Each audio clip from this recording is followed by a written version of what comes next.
Hello there, my very good friends. On today's wrestling news, NXT battered Dynamite in the Wednesday Night War, according to you. There were great expectations on the NXT rating from WWE. A top Noah prospect has joined NXT for a bit. And no more good news on the return of Eddie Kingston. Gosh, I hate this timeline. I'm Andy. I'm Michael. And this is the news. Me and Adam will be here with the after news later on. If you want to hear us talk about WWE creative shakeup and some production changes coming to AEW.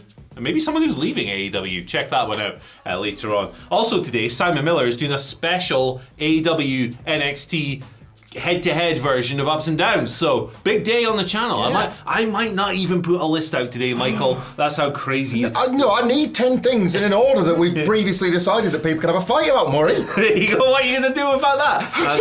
I know. It's not like there are any other major world events that you can fight about. Definitely going not. on at the moment. Keep it here. Honestly, It's not worth going on. Don't look over there. We are totally burying the lead here a little, but it's fun. Listen, yesterday I thought it would be fun to be a little scamp, right? And set up overnight a poll on our YouTube community page asking you, our viewers, who you feel had the better show between Dynamite and NXT. Obviously, they went head-to-head last night for the first time in ages. Dynamite ran, it wasn't a theme show or anything like that, but it was a pretty strong card.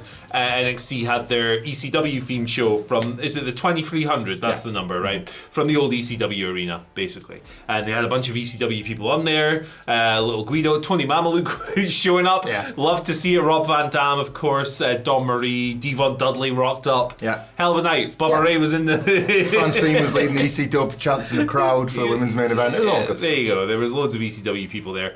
But we asked you guys who won, and you said NXT pretty resoundingly. This is kind of one-sided. So of how many respondents do we have? 2,700 in the 5 hours this poll had been up. 31% of you said Dynamite, and 69% nice said NXT. So a strong feeling amongst our viewers, at least, that NXT won. Now look, I'm under no illusion. A lot of people will wake up and just vote for their favourite brand. I thought it'd be interesting to get some discussion going. Michael Hamflett, you're a man who woke up at 3:30 this morning to consume both. How are you feeling? The bags under my eyes are not just because I'm in my late 30s. We're all in our 30s, fact. They are also because, I thought I was excited. Thing is, it's a work meets the business thing here. We're reviewing Dynamite first on the podcast channel. Wherever you get your podcast and on the podcast YouTube channel, you'll get both reviews, but we're doing Dynamite first. But I was kind of a bit more excited about NXT. I want to see what it looked like in the ECW arena, so I thought I'm just going to do both back to back.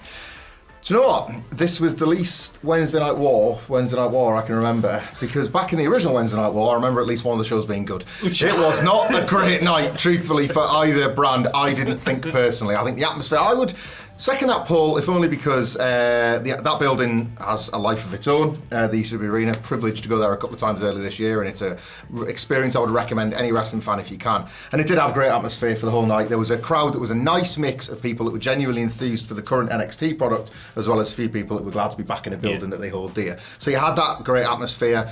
Not a lot to hang its hat on in-ring wise. The multi-women main event is worth going out your way to have a look at, but otherwise I wouldn't necessarily recommend too much of the nostalgia stuff. It didn't really hit and connect in the way I would have quite liked. Yeah. Meanwhile, on Dynamite, as you say, more a run-of-the-mill Dynamite rather than something they were necessarily line up to compete against. However, I wouldn't say the mill ran super effective either. Sure. Generally speaking, I think there was across the board praise for Fright Night Dynamite for a few directional shifts and a few changes. Obviously, it was a massive debut of Bobby Lashley last week. I wasn't mega high on the follow-up. Truthfully, this week there's a more sort of stable, a minimum of three big stable wars going on across the company. Match-wise, it's Dynamite. There's always at least something good worth going and checking out. Probably a couple of things on this Dynamite. But sort of the opposite problem to NXT. Whereas the product was at times decent, the crowd response to most of it was very cold. Sure. That's kind of still one of the stories of AEW in 2024, isn't it? So I would lean on this poll, but not a banner night for either, personally. No, and it'll be interesting to see. We'll talk about ratings in just a little bit. It's in our second story there, but let us know what you think down in the comments section below. Who had the better show? Look, I'm aware that this is a tribal, chaotic environment these days, but shows going head to head is still fun, I think. So hey, keep it civil. Be nice to each other, please. It's a one-off. We can have fun when it's a one-off. Yeah, it's not the weekly grind anymore. You can just enjoy these when they come around. Exactly. And we'll talk a little bit about one of the protagonists of last night's Dynamite on the second news video, Malachi Black. So yeah, let's talk some legitimate activity. Yeah, sticking with last night's NXT, there was a tweet from reliable scoops or account WrestleVotes. We aggregate them on a regular basis, but they came through yesterday with a tweet that says, and I will quote because I think the context of this is important. We're told a source within the CW expects tonight's ECW-themed NXT to be the highest-rated episode since the network debut last month, despite airing on a Wednesday night. Time will tell, as AEW presents a strong lineup on TBS featuring Adam Cole versus Malachi Black, amongst other matches. And yet, with political coverage likely dominating tonight, both numbers will be an afterthought. I mean, you said three things there, haven't you? It's funny to me that whoever has leaked this information to WrestleVotes has wanted it to go out in such a way that the thing the WWE sources are publicly most concerned about is a match most associated with taking place on NXT and Adam Cole and Malachi Black. That's pretty funny. The kind of waving away of the ratings of both shows on account of election coverage is accurate, but again, if you consider the context of where this message probably came from within WWE, also then you're getting your excuses in early a little bit. The idea, I think, that they're talking about, it's the biggest one since the network debut. They posted a really strong number for that network debut. Yes. I don't imagine a post-election episode, whether or not you had the friggin' Rock on it, is going to draw close to a network debut. Yeah, definitely. When you've got so many people engaged in another thing all the way over there.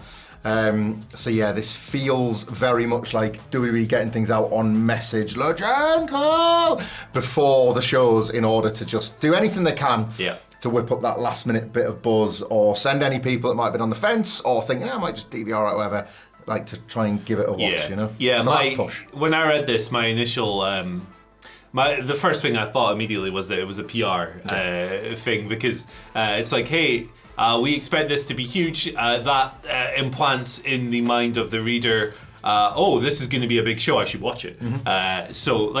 There's tactics that various companies use. And look, apologies to WrestleVotes if it's not that profusely, but you know how these legitinal guys operate these days. It's how it works. It's the business. It's the business. It's the dirty damn business. You gotta have a couple of cops in there to whip things into shape every now and then. Just watch out for the big bald man. You don't want him turning up. I've lost track of where we were. Ratings. They'll come out today, in the evening. I think no matter what happened in the US election, that's going to be the thing most people were paying attention to yesterday. I don't think either of the shows is going to do a particularly good number. And the NXT number, look, this is what happens with TV shows, right? When they debut in a new slot or night or network or whatever, you start off with a good number and then you go down a bit and then you taper off. That's what Dynamite did in year one. That's what NXT will do here. And we've seen that in the first 3 or 4 weeks.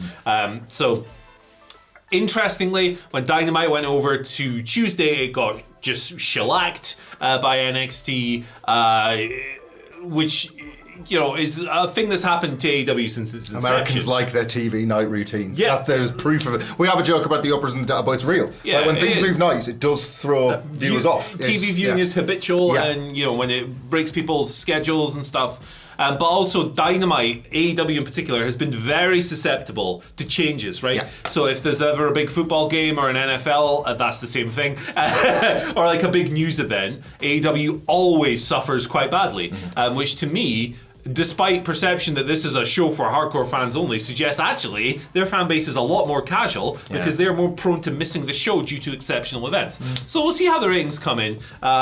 Shall we just make a friendly bet as to who's going to win? I think AEW will win. Okay, you think NXT? I think NXT, yeah. I do get the point about the fact that if you've got viewers that will want to watch election stuff or whatever else instead, but I was trying to use wrestling to be a force for good in my prediction of AEW winning, and that was ultimately people might have been looking for a bit of an escape from the deluge of political stuff. No matter whether you voted, however you voted in the election, you might just want to switch off. Even if your candidate won, you might think, what, that's enough politics. I want the thing that I engage in for fun. So I was kind of hoping that wrestling might serve the ultimate purpose, which is to be escapist entertainment. And both shows I was going to say hold their numbers. They're not holding great numbers anyway. No. They're in the sort of the demos are not great and the viewerships are in the 600 and 500. So we're not even talking. We're gone to the days of the millions and things. So I just thought thought AEW would keep it based on wrestling fan habits and everybody looking for a breather from political discourse. But yeah, so is this a public capacity bet on this ratings war? It is. Oh, it's. Yeah, why not? Sure. I expect a sausage roll at some point in my near future, hopefully. Right, okay. Top prospect from Pro Wrestling Noah. I say top prospect, he's been in Noah for like 6 years now, but they've never really pushed him strongly because old guys. But yes, it was announced yesterday by Shawn Michaels, who, by the way, is WWE's Vice President of Talent Development and Creative. Quite something that. It's a hell of a title. One of the cookers, what was it you say, Cooker and Booker? He's the, you see, he employed Ava. She hasn't got a surname, she's Rockstar and the Booker and Cooker of the Year and the General Manager of NXT. Okay, so she's the Booker. Yes. Okay, I thought it was Triple H. Sean's a head chef. Triple H is the exec producer in the hottest kitchen in pro wrestling. Oh, wow. I'm now just coming up with. Everyone gets a hat. Sure. I'm the people's chef. I'm a doctor, apparently. It's all bollocks, man. It's all nonsense. Nobody's qualified to do anything.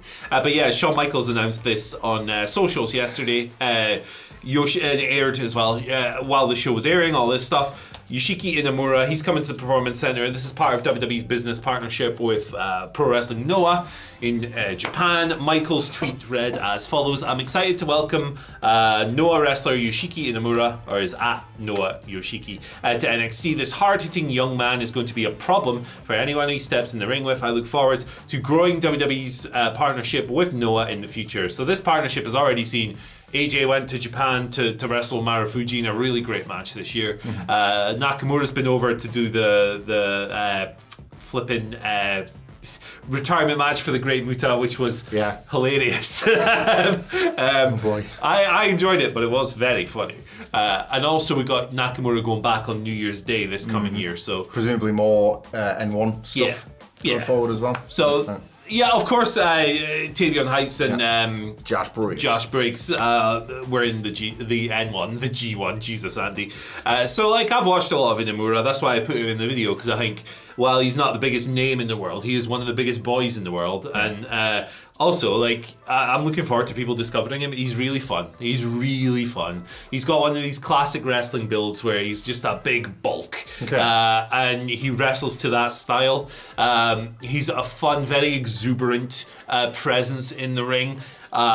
He's never really had the kind of sustained push behind him that a lot of pro wrestling Noah people have suffered from over the years, younger wrestlers trying to come up. He's already had one excursion to Europe. Now he's obviously coming over and doing a bit in NXT. I think he's immediately, look, the NXT men's division needs some people, right? Yep. It's like it's the weakest thing on the show. Definitely. And, you know, there's good wrestlers in there, for sure. Like, there's a lot to like about your Trick Williams and Ethan Page and even Rich Holland and people like that. But, like, Inamura's a beast, and he'll be a lot of fun. He's gonna be a lot of people's new favorite wrestler, I think. Like, it's just, exuberant powerhouses are one of my favorite things. I'm quite excited to see this grower and shower from Noah. Have you got a single match recommendation that you can hit me and presumably plenty of other viewers? Yeah, the Yoichi match from earlier this year, Okay. but the Kano match from a couple of years ago is really strong as well. So I'd recommend, just check them out, man. It's not the worst thing, this, you know, like this, I think this happened certainly when Julia came in. Obviously, Stephanie Vaquer less so because of her recent appearances in AEW. But if you are someone, an ignorant pig like me, who mostly just consumes the slop of North America, when you get someone like I've seen a little bit of Julia from some of her highly rated matches from the prior years, but ultimately, wrestlers that sort of like, and Zarya probably another recent example, encouraging you to go and do even the littlest bit of homework. Now there are resources such as Cage Match or, you know, pick your website where you get your information. Then being able to like track down those matches to get even just an idea of the version that you might see on television. It's a nice sort of addition to your wrestling diet. Absolutely. As somebody that consumes pretty much all the North American mainstream I can, it's nice to get a little bit of that as well. I welcome this sort of thing. It's good stuff, and just go and check them out. Just stick them in YouTube and watch them. I always find that a pretty fun way to learn about a wrestler. You just watch random crap on YouTube. It's like when your team signs a new player and you find a YouTube video. Nobody puts the rubbish bits in there. You just see like a cool, oh my god, we signed the best player of all time. Just do it, man. Like, I spent like half an hour watching Scott Norton stuff like a week ago. It's fun. Love that guy. Yeah. Do you know who else I love? And probably somebody else that likes Scott Norton is Eddie Kingston. But if you love him, prepare to have your heart broken because there's no good news. Fightful Select have an update on Eddie Kingston's injury. Obviously, we knew it was going to be at least until 2025 because he torn his ACL and meniscus. He's underwent surgery, but Fightful Select are saying to not expect him back until spring/summer 2025. We wish him the best in his recovery. Yeah, this is kind of like, there's no talking around this. This is like pushing back of a date that we were already dreading. Yeah. Like 2025 was very much this, oh well, there's a January in 2025, so maybe it'll be ASAP. Not that now, and the mere fact that it's spring/summer means that whoever, whether it be Kingston / those close to him, whoever's kind of getting this information out there does not want to raise expectations unnecessarily. Get well soon, King. Yeah, get well soon. I mean, what was it, an ACL? And meniscus. Yeah, so he shredded his knee, basically. The guy's like, he's been wrestling for a long time. It's a lot of wear and tear. Stuff like this builds up, and when you get to certain stages in your career, you do start to worry a little bit more, for sure. And I worry because Eddie Kingston is one of my favourite top 4 Mount Rushmore wrestlers ever. Going back years and years, I remember discovering him with his Chikara promos. When Chikara was a bit less, we knew a bit less about Mike Quackenbush, let's say. That is like cheap suit era. Yeah, well, I love that was funny. That was funny. But they used to, on the Chikara YouTube channel, they used to just do these like straight face to cam promos where you could like only really see their head, and Kingston's were just unbelievable. The first one that blew my mind was it was a bit like the Common song "I Used to Love Her" when he's rapping about hip hop, but he's like presenting it as like his relationship with somebody. Kingston kind of does that with wrestling, and he's like talking about how he loves the business, but it didn't love him back, and it's broken his heart, and now he's like this vengeful, crushed man. Like that's been kind of the essence of him throughout his career. So I've loved him for like years, and I wish the best for him.